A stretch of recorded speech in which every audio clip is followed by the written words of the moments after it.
에베소서 5장 21절부터 33절 말씀을 가지고 부부의 세계라는 말씀으로 하나님 말씀을 증거하겠습니다. 부부의 세계. 어제 부부의 세계라는 드라마가 종영을 했다고 합니다. JTBC에서 방영하는 비지상파 방송에서 하는 24%의 시청률을 기록해서 최고의 시청률을 기록했다고 합니다. 부부의 세계.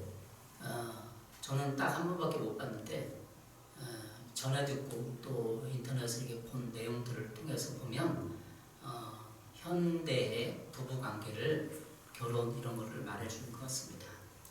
부부의 세계 저기 인터넷 홈페이지에 들어가서 봤는데요. 답글에 이렇게 달려있습니다.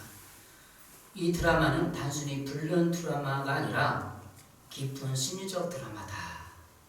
부부의 내면 세계를 그려준 것 같다. 이렇게 답글을 많이 읽어봤는데 정확하게 표현하더라고요. 그래서 또 답글 중에 한 개는 아니 아들이 지금 가출했는데 그리고 편하게 살 수 있느냐 그런 내용도 있어요. 저는 안 봤기 때문에 무슨 내용인지 모르겠지만 어쨌든 이 드라마의 그 주인공으로 나오는 이선우가 그분이 김혜가 역할을 했는데 김혜가 남편이 불륜을 저지르고 이런저런 이유로 해서 복수를 한 거예요. 자기도 복수를 하고 이렇게 저렇게 이혼해서 그런 살아가는 이야기예요.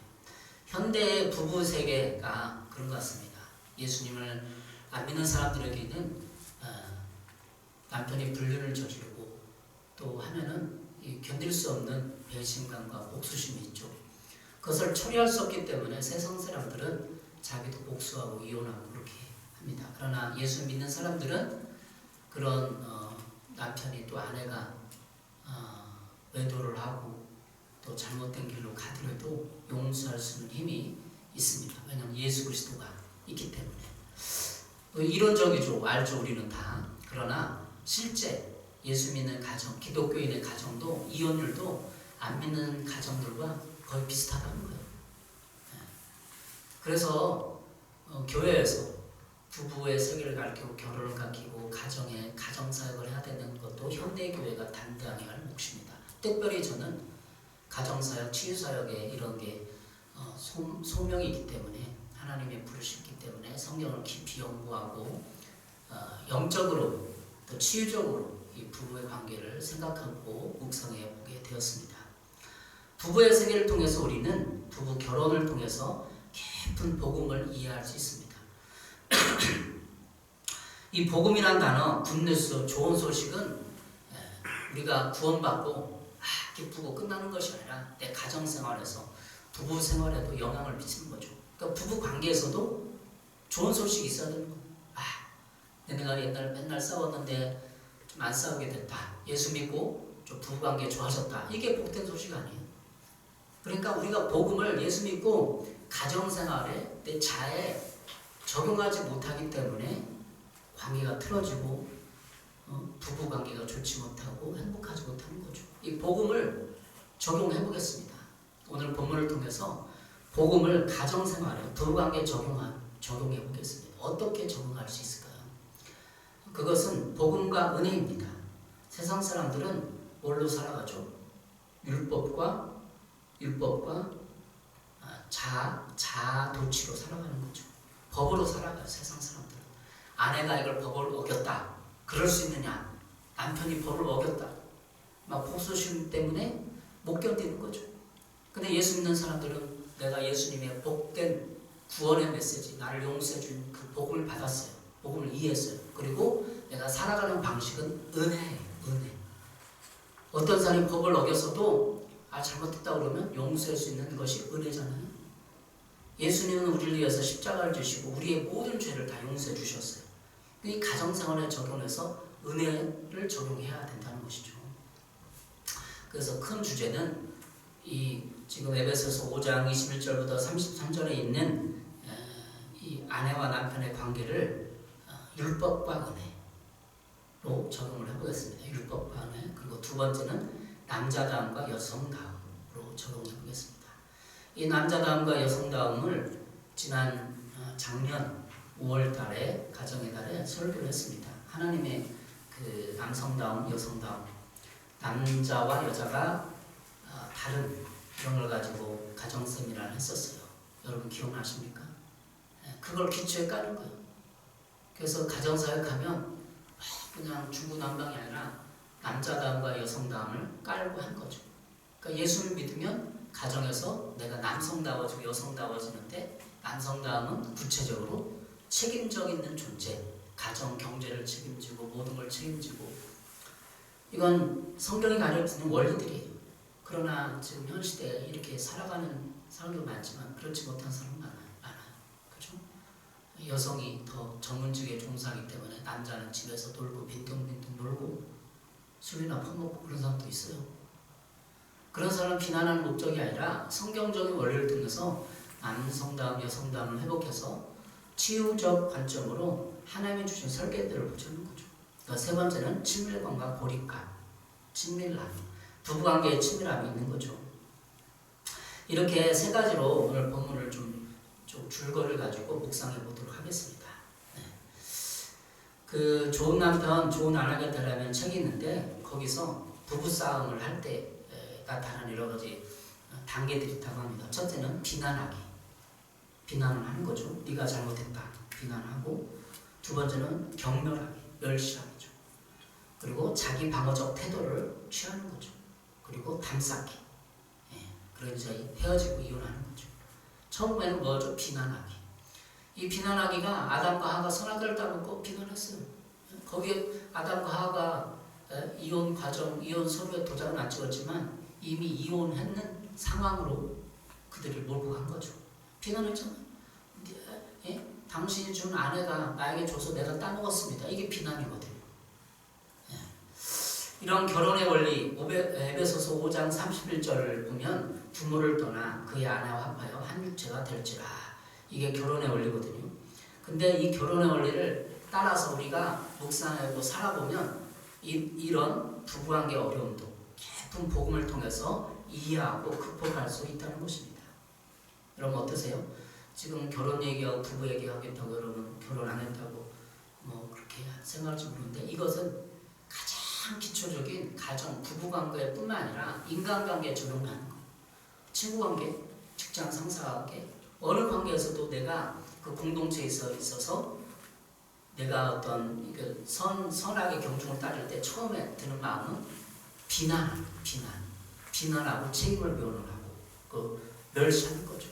그 사장, 뭐 이렇게 비난하고 멸시하고 자기 방어를 하는 거예요.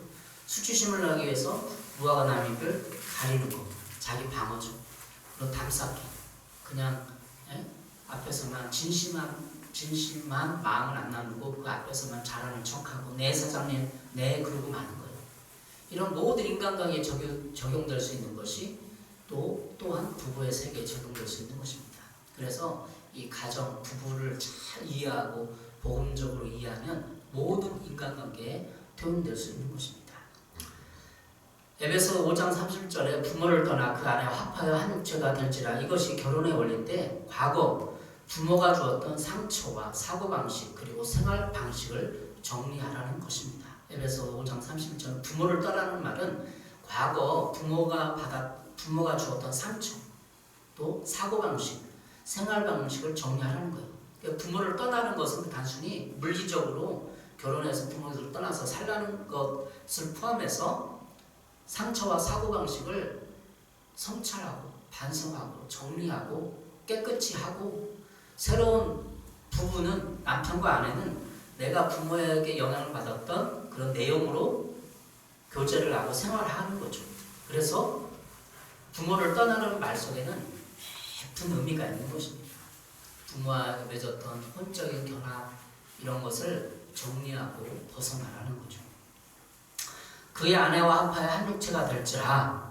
이 말에는 이 아내와 합하여라는 말은 프로스콜라오라는 뜻인데, 헬라어 프로스콜라오, 뭐뭐를 향하여, 뭐뭐에서부터를 의미하는 프로스와 아교로 붙이다, 합치다를 의미하는 콜라오 합성어로 꼭 붙이다, 뭐에 집착하다의 뜻을 지니고 있습니다. 따라서 이 단어는 남녀가 합법적인 성적 결합을 통해 결코 분리될래야 분리될 수 없는 한 몸을 이룬다는 의미로 사용되고 있습니다. 그 아내와 합하여 말은 성적 결합을 통해서 결코 분리할 수 없어요. 그리고 한 몸을 이룬다는 의미를 가지고 있어요.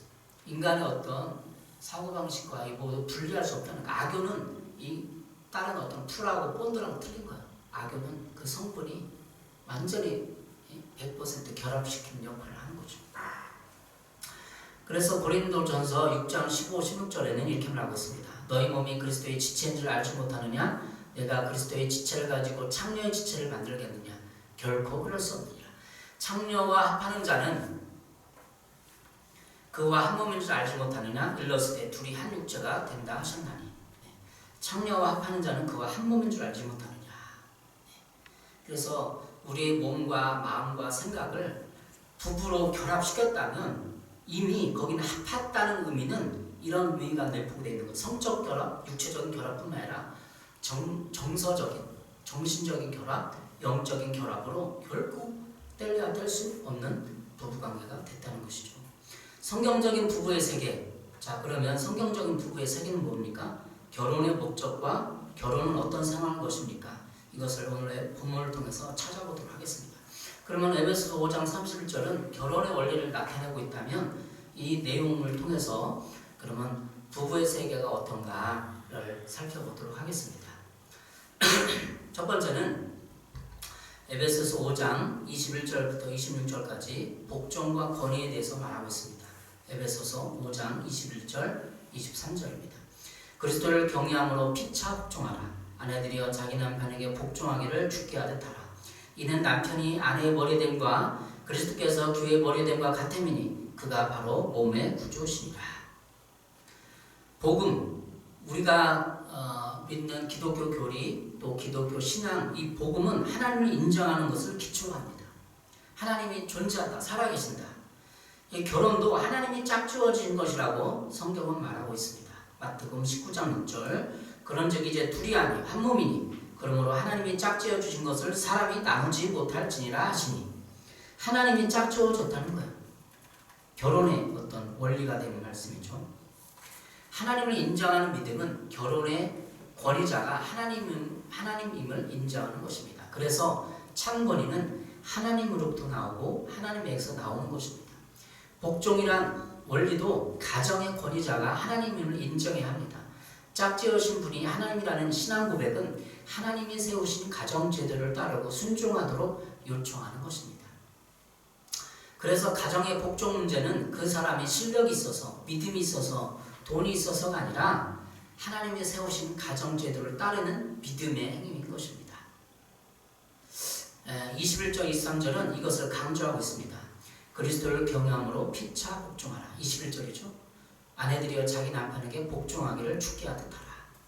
그리스도를 경외함으로 피차 복종하라. 서로 복종하는 거죠. 남편과 아내의 관계를 그리스도를 경외함으로 표현되어 있습니다.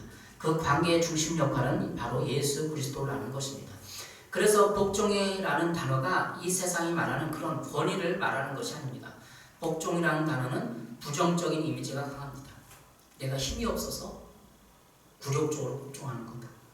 강자의 힘과 권력 앞에 어쩔 수 없어서 나약함으로 억울함으로 하는 관계를 풍기고 있습니다.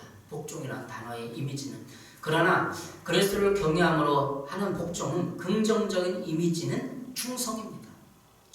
그리스도께 하는 사랑과 경외를 합쳐서 충성의 이미지로 복종을 말하고 있는 것입니다. 이 복종은 신분의 차이를 의미하지는 않습니다. 오히려 성경 갈라디아 3장 28절은 남성과 여성이 주 안에서 평등하다고 말하고 있습니다. 다만 사도 바울은 창조의 질서에 입각해서 가정의 질서와 통일성을 위해서 아내는 남편을 가정의 대표로서 인정하고 존경하고 복종할 것을 요구하고 있는 것입니다. 에베소서 5장 25절 26절 남편들아 아내 사랑하기를 그리스도께서 교회를 사랑하시고 그 교회를 위하여 자신을 주심같이 하라. 이는 곧 물로 씻어 말씀으로 깨끗하게 하사 거룩하게 하시고. 아내 사랑하기를 그리스도께서 교회를 사랑하시고 교회를 위하여 자신을 주심같이 하라. 25절 26절은 복음의 핵심을 적용한 말씀입니다. 그 교회를 위하여 자신을 주심은 십자가에서 우리 죄를 대속하신 제물이 되신 것을 말합니다. 그래서 남편과 아내의 관계는 십자가의 복음이 들어가 있는 것입니다. 물로 씻는 것은 세례를 말합니다. 이 25절에 26절에 물로 씻어 말씀으로 깨끗하게 하사. 부부관계를 말하는 데 물로 씻어 세례를 말할까요? 말씀으로 깨끗하여서 거룩하게 하는 것은 결혼의 과정을 말해주는 것입니다. 남편과 아내의 복종과 사랑을 통해서 복음의 원리를 통해서 또 우리는 거룩해지고 하나님의 백성, 천국 백성이 되도록 연습하는 것입니다. 인간의 죄성은 복종을 거부합니다. 남편이 아내에게 또 아내가 남편에게 서로 복종하기를 거부해. 인간의 죄성. 말 안 듣고 싶어요. 나도 아내에게 막 지시하고 싶고 수백만 원 벌어와서 탁탁 안기고 싶고 막 해보고 싶어요. 죄성, 우리 인간의 죄성은 복종하는 게 아니라 남을 나에게 복종시키고 지배하고 조종하고 싶은 게 인간의 죄성이에요. 그런데 선악과를 따먹은 이유는 하나님의 말씀에 거역했기 때문입니다. 그런데 우리는 가정의 복종 관계를 통해서 이러한 죄성을 이기는 과정을 거쳐야만 거룩해질 수 있는 것입니다. 거룩한 사람치고 자신의 권위자를 거역하고 비방하고 불순종하지는 않습니다. 여러분 주위에 깨끗하고 거룩한 사람이 자기 남편에 대들고 사장님한테 대들고 대통령한테 대들어서 대통령한테 최루탄 뿌립니까? 그 권위를 따르고 순종하는 거지. 군대에서 자기 상급 상관에게 직속 상관에게 대들고 하급상을 합니까? 우리가 기독교 안에서 거룩하다는 것은 권위자한테 복종하는 걸 말해요. 거룩한 사람은 권위자에게 순종하고 따릅니다. 자신의 죄성 또 거룩하고 불순종하여 자신이 하나님과 동등하려고 하는 죄성을 이기는 연습장으로서 가정을 주신 것입니다. 여러분도 복종의 연습장, 가정을 통해서 서로 복종하는 연습을 받아들이시기를 바랍니다. 이것은 가정뿐만 아니라 어떤 인간관계도 적용되는 것입니다. 어떤 사람이 이렇게 권면했어요. 친구관계에서 또 사장님이 이렇게 해보지 않냐고 이렇게 해보냐고 거역하는 거예요. 불복종하는 거죠. 불순종하는 거예요. 왜 그렇죠? 내가 당신보다 더 똑똑하다. 내 말이 맞다. 자기 주장, 자기 의가 강하기 때문에 그러는 거예요. 기독교를 묻는다는 것은 하나님이 내 가정을 짝지어 주셨기 때문에 남편과 아내를 짝주셨기 때문에 그 권위에 불복하고 그 권위에 따르는 것을 말하는 것입니다. 21절은 그리스도를 경외함으로 피차 복종하라고 말하고 있습니다. 그리스도의 권위 아래에서 그 권위에 복종하고 따른다는 것은 당연하고 아름다운 것입니다. 현 시대는 부모의 권위, 남편의 권위, 어머니의 권위, 선생님의 권위, 목회자의 권위가 땅에 떨어졌습니다. 왜 마귀가 많이 활동할까요? 마귀들은 권위를 짓밟아버려요. 목회자 권위를 짓밟고 선생님의 권위를 짓밟고 남편의 권위를 짓밟고 부모 권위를 짓밟으려고 하는 거예요. 마귀들이 이 세상 하는 게 뭐죠?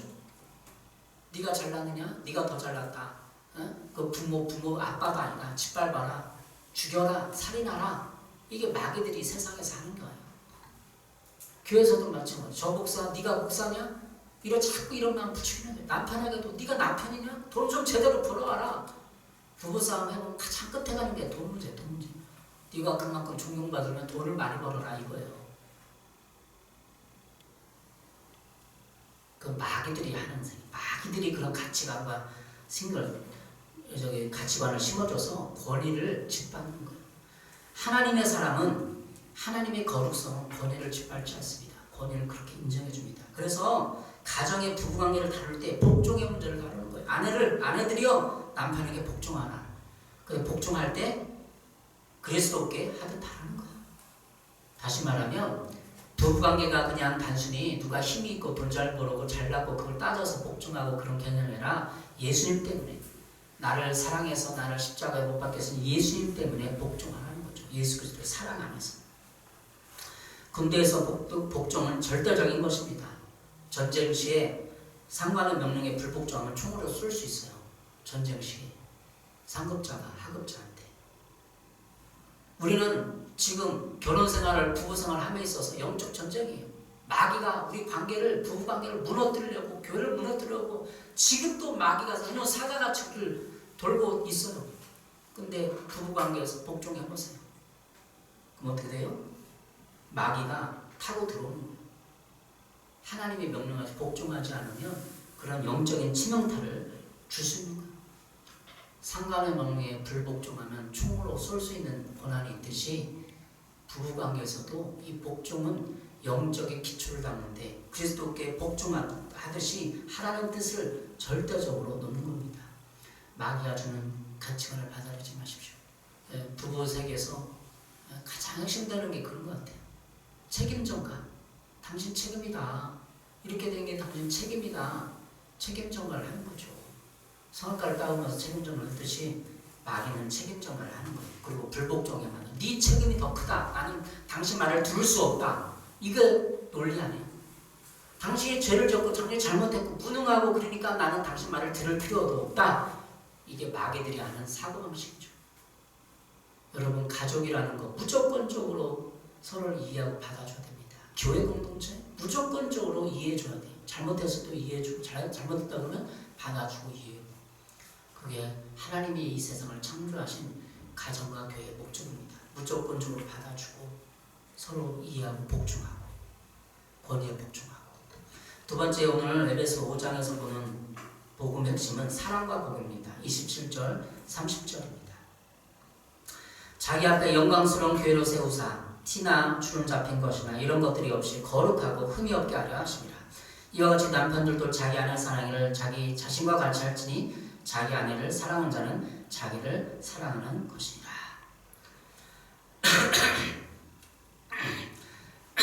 자기 아내 사랑하기.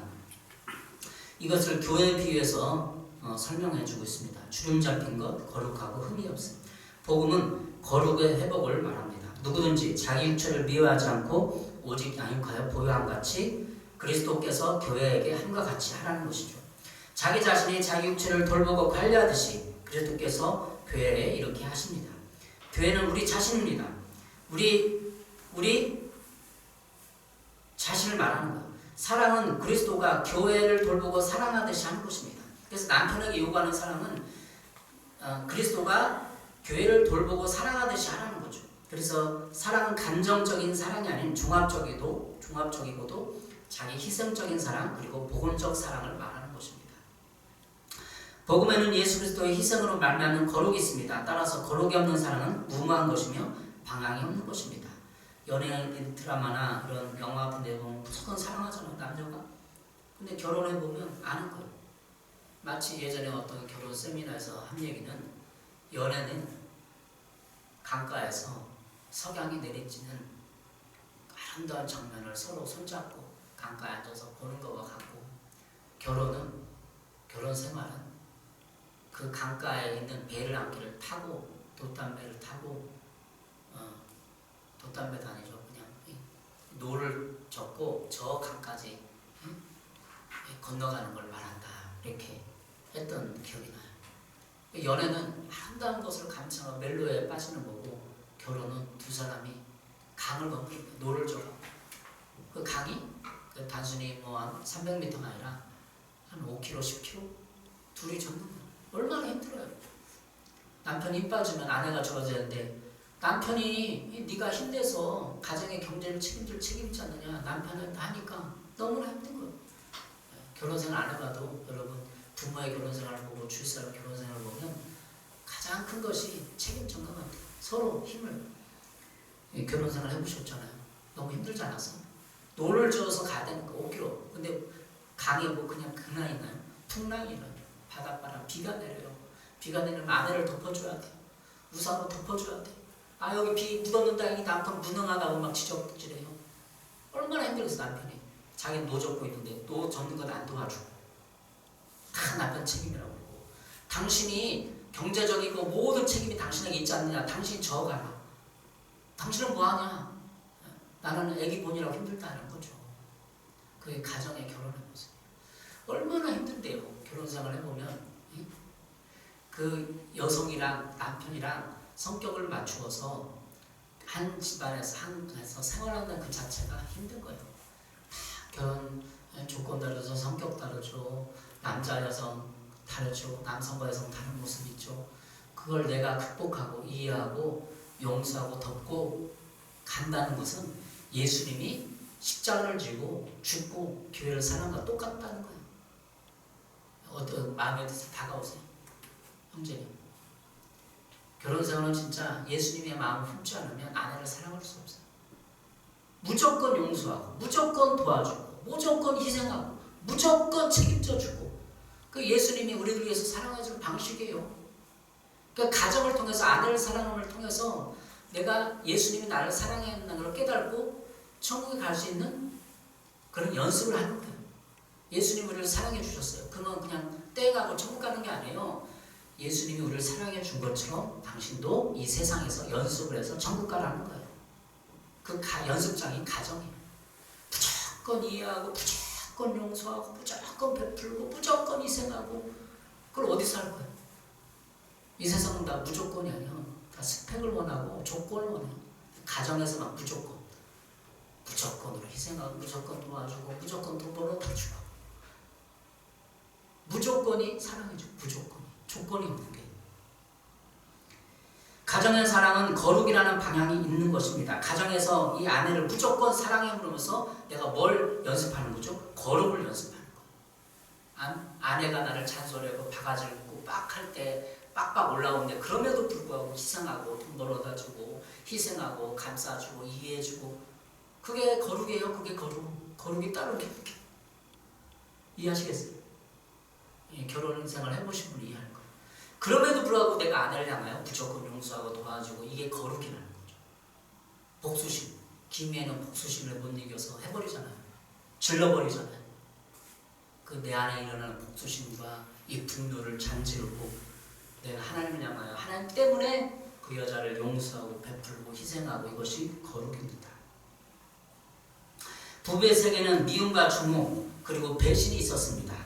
이것은 마귀가 좋아하는 악한 것입니다. 사랑과 용서, 사랑과 복음은 함께 가는 것입니다. 용서해야 됩니다.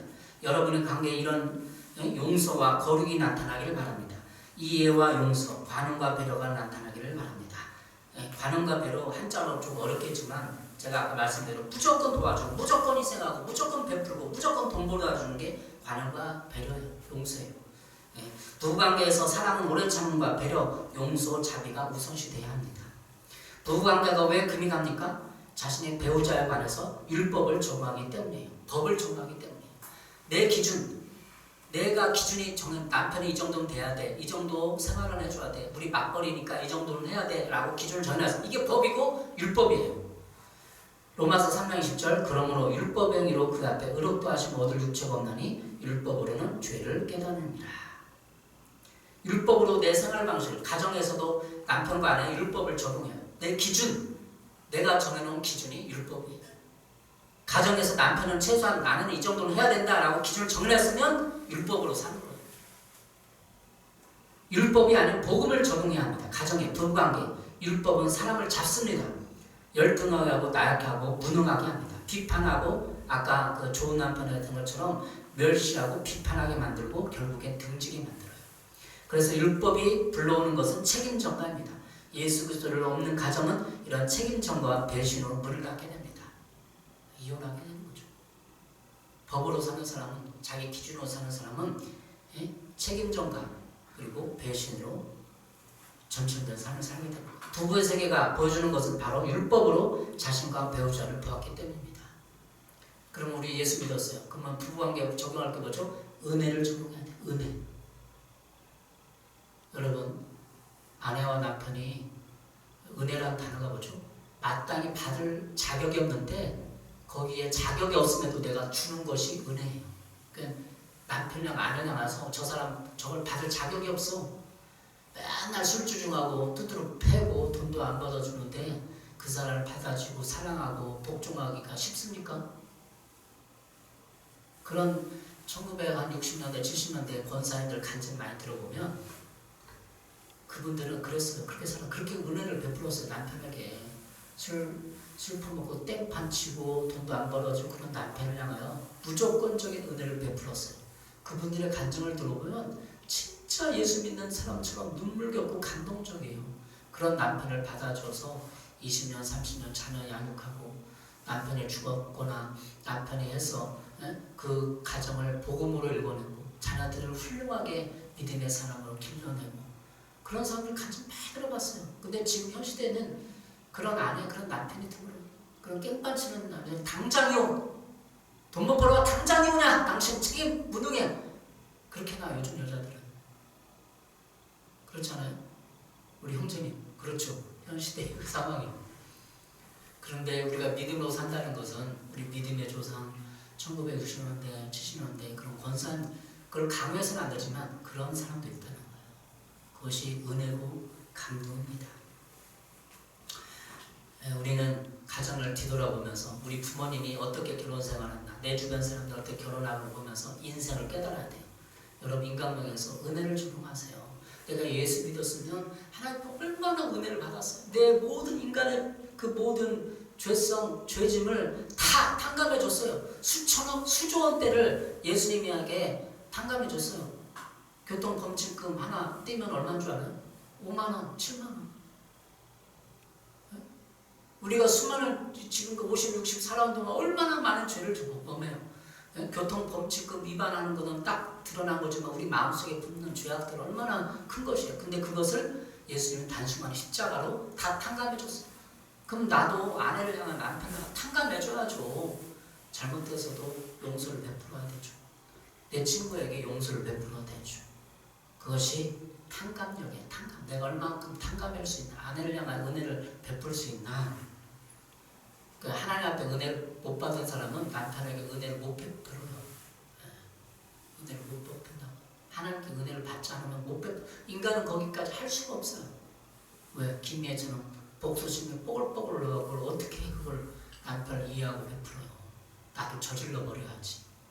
그게 지금 현 시대 이 사회상에 거라는 거죠. 세 번째, 본문에서 보는 이 복음에 대한 부부의 세계를 조명하면 세 번째, 한 육체의 연합, 그리고 사랑과 존경이라는 것입니다. 31절, 33절입니다.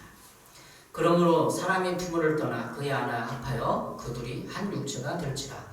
이 비밀이 크도다. 나는 그리스도의 교회에 대해 말하노라. 그러나 너희도 각각 자기 아내 사랑을 자신같이 하고 아내도 자기 남편을 존경하라. 남편은 아내를 사랑하고 33절에 보면 아내는 자기 남편을 존경하라. 사랑과 존경의 원리입니다. 한 육체는 한 몸을 말하는 거죠. 육체적 결합, 정신적인 결합, 영적인 결합을 말하는 거예요. 예수 안 믿는 가정은 육체적인 결합, 정신적인 결합이 있어요. 그러나 예수 믿으면 영적인 결합까지 가능해요. 하나님을 같이 섬기니까, 하나님을 예배하니까. 어떤 사람은 가정 세미나에서 이런 얘기를 했다고 합니다. 한 부부는 one body, one soul, one pocket. 파켓은 one pocket, one spirit. one pocket, 한 주머니라는 거죠. 경제적인 것도 함께 해야 된다는 거죠. 아내는 따로 벌어서, 남편이 따로 벌어서 누가 더 돈 많이 내고 싸우는 주식회사. 아내가 300만 원 벌었으니까 남편은 200만 원 벌어갖고 이걸 500만 원을 주식을 쓰듯이 서로 분담해서 쓰고. 그런 게 아니라 기독교적인 가정과는 한 포켓. 똑같이 내가 좀 적게 벌어도 하나님 우리에게 똑같이 준 돈이다. 이렇게 성경적인 경제관이라는 거죠. 가정관의 경제관. 그러니까 많은 가정들이 왜 싸우냐. 나는 돈을 더 많이 버는데 당신은 덜 번다. 그 논리로 싸우는 거죠. 부부간의 싸움이. 근데 당신은 왜 희생하지 않고 더 노력하지 않느냐. 이 논리라는 거예요. 근데 성경적인 거는 완 포켓, 한 주머니. 경제는 남편이 더 말건 적게 벌건 똑같다는 거예요. 이것이 하나님 우리에게 요구하시는 기독교적인 가정관이라는 거. 주위 사람들 많이 봐요. 저도 예수 믿는 사람 보고 목사님들도 봐요. 근데 여기서 안 됐기 때문에 가정이 많이 깨지고 힘들어하는 걸 많이 봐요. 경제관도 부부가 똑같이 보는 거예요. 남편은 500만 원 벌고 여자는 아내는 200만 원 버니까 남편이 더 주도권을 쥐고 아내를 주도하고 지배해야 된다. 그런 논리는 없어요. 그럼 주식회사게? 아이를 만드는 주식회사 공장이게 그러면? 당신이 더 결혼 지참금 5천만 원 가져왔으니까 당신 3천만 원 가져왔으니까 주식회사 완전히 아이 만드는 공장이 아니야. 세상 논리는 그렇게 돌아가거든요 지금. 그러니까 가정이 깨지는 거죠. 사랑과 희생, 예수님이 그냥 무조건적으로 생명을 줬지 조건을 달고 줬나. 남성다움 여성다움의 문제입니다. 경제적 책임은 남성에게있지만 지금 현 시대는 더 맞벌이 가정이 거의 반 이상이 되고 경제적인 책임을 분담하고 있어요. 그래서 여자가 더 상위권에 있어요. 여성 상위. 그러나 성경이 말하는 것은 돈의 논리로, 경제적인 논리로 여성이 남성이 여성보다 돈 많이 버는 사람이 더 주도권을 쥐고 지배하고 해야 된다는 법은 없습니다. 성경적인 논리는 없어요. 창세기 3장 17절 18절입니다. 아담에게 이르시되 내가 내 아내의 말을 듣고 내가 내게 먹지 말란 나무 열매를 먹었은즉 땅은 너로 말미암아 저주를 받고 너는 내 평생에 수고하여 내 소산을 먹으리라. 아담과 하와가 선악과를 따먹고 범죄했기 때문에 수고의 명령, 경제적인 책임을 남자가 지게 되었어요. 창세기 3장 18절. 땅이 내게 가시덤불과 엉겅퀴를 낼 것이라. 내가 먹을 것은 밭의 채소인즉. 네. 여러분 결혼생활 해보세요. 그냥 우리가 결혼할 당시에 생각했던 것처럼 행복한 가정이 되나요? 순탄하나요? 그렇지 않아요. 아담과 하와가 선악과를 따먹기 때문에 땅 저주를 받았고 땅이 가시덤불과 엉겅퀴를 낼 것이라고 성경은 말하고 있어요. 가시덤불과 엉겅퀴가 뭐죠? 일반 인간 실존의 가정의 상을 말하는 거죠. 우리가 아내에게 사랑하고 자꾸 하더라도 엉겅퀴가 가시덤불이 있어요. 우리가 밭을 일구보면 자꾸 가시덤불이 생기고 엉겅퀴가 생겨서 내 경제적인 일이 상황 가운데서도 마귀가 틈을 비치고 뒤져와서 엉겅퀴와 가시를 낸다는 거죠. 그럴 때 어떻게 해요? 우리는 죄성을 가지면 남편을 탓해요. 아내를 탓해요. 엉겅퀴와 가시덤불이 있으니까 우리 가정을 무너뜨리려는 이 잡초들, 잡초는 그 사람의 경제적인 문제, 환경적인 문제, 내면적인 문제, 분노, 혈기, 미움, 주목 이런 게 자꾸 올라와요. 엉겅퀴, 가시덤불. 그럴 때 성경 말합니다. 에베소 5장 30절. 그러나 너희도 각각 자기 아내 사랑을 자신같이 하고 아내도 자기 남편을 존경하라. 사랑과 존경이 원리예요. 우리 가정에서 내 아내를 사랑하고 하나님이 십자가를 지는 사랑으로 사랑하고 아내는 남편을 존경하면 가시덤불과 엉겅퀴가 사라진다는 거예요. 가시덤불과 엉겅퀴에 농약을 뿌린 것 같아요. 사랑하고 존경하지 않으면 우리 마음밭에 또 경제밭에 또 생활 환경에 엉겅퀴 가시덤불이 자꾸 나서 살기 싫어지고 짜증나고 힘들고 고통스럽고 그런 거예요. 우리 마음속에 왜 일어나기 싫고 밥도 해먹기 싫고 나는 미워지고 그러죠. 그게 가시덤불 엉겅퀴가 자꾸 나는 거예요. 마귀가 들쑤셔 놓고 내 경제적인 상황에 환경적인 상황에 가시덤불 엉겅퀴가 날 수밖에 없어요.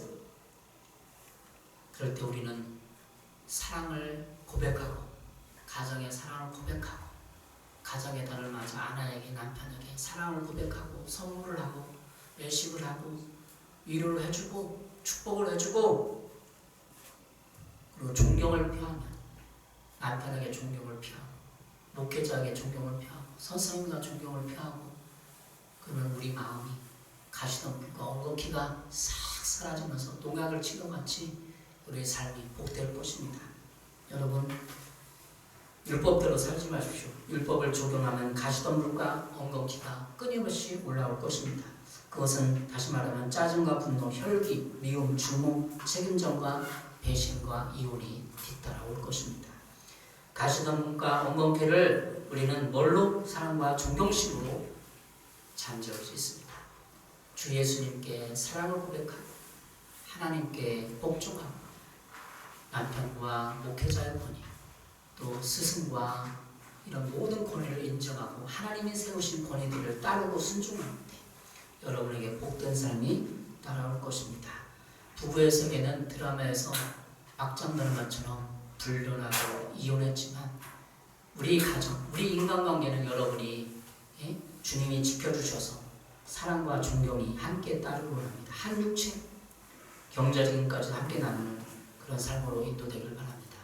여러분의 인간관계도 이제 풀어지고 합니다. 사랑과 존경으로 엉겅퀴를 가시덤불을 제거하세요. 지금도 여러분 마음에 가시덤불이 있을 줄 알아요. 못마땅함, 짜증, 미움, 불신 이것을 제거해야 돼요. 밭을 일구려면 엉겅퀴를 가시를 자꾸 걸러내듯이 여러분의 마음속에 걸러내십시오. 그래서 예수 그리스도 보혈로 씻고 깨끗해지기를 바랍니다. 가정의 목적은 거룩하고 연습하는 데 있습니다. 여러분의 인간관계의 목적도 하나님 거기에 쓰실 거예요. 지인관계, 직장의 모든 관계, 주위 사람들의 관계를 통해서 하나님 연습하려 해. 거룩을 연습하려 해. 끊임없이 복수심 올라오고 끊임없이 미워지고 나만 손해보는 것 같아도 하나님 우리에게 끝없는 사랑을 베푸셨지. 그 관계를 통해서 거룩하고 사랑을 연습하는 여러분 되시길 바랍니다. 기도하겠습니다. 사랑해 주님, 우리가 이렇게 부부의 세계를 통하여서 하나님 말씀을 통하여서 기독교적인 가정관을 살펴보았습니다. 내가 아내를, 아내가 나를, 또 인간관계 속에서 내가 끊임없이 사랑하고 존경을 결단합니다. 모든 사람은 다 존경받는 자격이 있음에도 우리가 무시하고 자학하고 비난했던 모든 죄를 용서하시고 하나님 앞에 거룩으로 가정과 인간관계를 살아갈 수 있도록 도와주시옵소서. 예수님의 이름으로 기도했습니다. 아멘.